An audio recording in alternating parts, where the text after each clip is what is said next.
তীব্র গ্যাস সংকটে বিপাকে পড়েছে নারায়ণগঞ্জের বাসিন্দারা। দিনের বড় একটি সময় বাসাবাড়ির লাইনে গ্যাসের চাপ না থাকায় রান্না হচ্ছে না বহু পরিবারে। বাধ্য হয়ে কেউ কেউ কিনছেন এলপিজি সিলিন্ডার, কেউ ভরসা করছেন ইলেকট্রিক বা কাঠের চুলায়। অনেকেই হোটেল থেকে খাবার কিনে খাচ্ছেন। এ বিষয়ে বিস্তারিত জানাতে নারায়ণগঞ্জ থেকে যুক্ত হচ্ছেন সহকর্মী হাবিবুর রহমান। হাবিব, নারায়ণগঞ্জের আপনি যে এলাকায় আছেন সেই এলাকায় গ্যাস সংকট নিয়ে কি তথ্য আপনার কাছে আছে? এছাড়া পুরো নারায়ণগঞ্জেই তো এরকম সংকট দেখা দিয়েছে, তো এই সংকট কাটানোর জন্য আসলে কোনো উদ্যোগ নেওয়া হয়েছে কিনা? তাছাড়া তিতাস গ্যাস কর্তৃপক্ষই বা কি বলছে জানাবেন।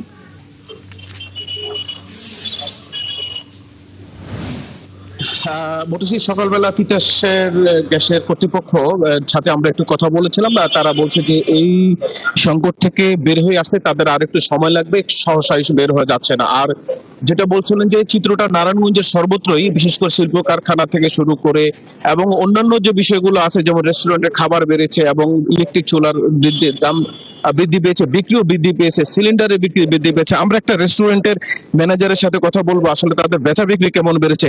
আচ্ছা, গ্যাসের সংকটে আপনাদের কাস্টমারের চাপটা এখন কেমন? আসলে গত 11 তারিখে হঠাৎ করে গ্যাসটা উদয় হয়ে যাওয়ার পর থেকে আমাদের কাস্টমারের চাপটা আগের থেকে একটু বেড়েছে। তো এলপিজি গ্যাসের সাধারণত পাওয়ারটা কম থাকে, এই জন্য আমাদের খাবার দিতেও দেরি হয়, এই জন্য কাস্টমারের চাপ মনে হয় যে আরো বেশি। পাশাপাশি এলপির দামটা মনে হয় আগের থেকে একটু বেশি নিতেছে। আগে থেকে যেখানে 1600 টাকায় কিনতাম, ওখানে 1800-1900 টাকা 2000 টাকা পর্যন্ত আমাদের এলপিজি কিনতে হচ্ছে।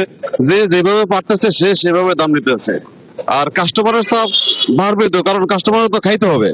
রেডি ফুডের দোকানগুলোয় খাবারের চাহিদা বেড়েছে, আমাদের রেস্টুরেন্ট গুলায় আগের থেকে কাস্টমার বেড়েছে।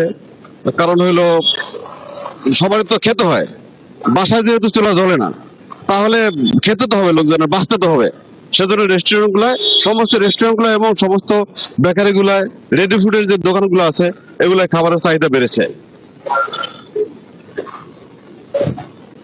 মোটেশি, বিষয়টা হচ্ছে যে এই সমস্যা খুব সহসায় সমাধান আমরা পথ দেখছি না, কিংবা কর্তৃপক্ষ এই ধরনের কোনো আশ্বস্ত করতে পারছে না।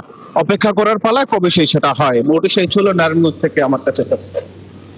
ধন্যবাদ হাবিব আপনাকে। দর্শক, নারায়ণগঞ্জের গ্যাস সংকট নিয়ে জানাচ্ছিলেন সহকর্মী হাবিবুর রহমান।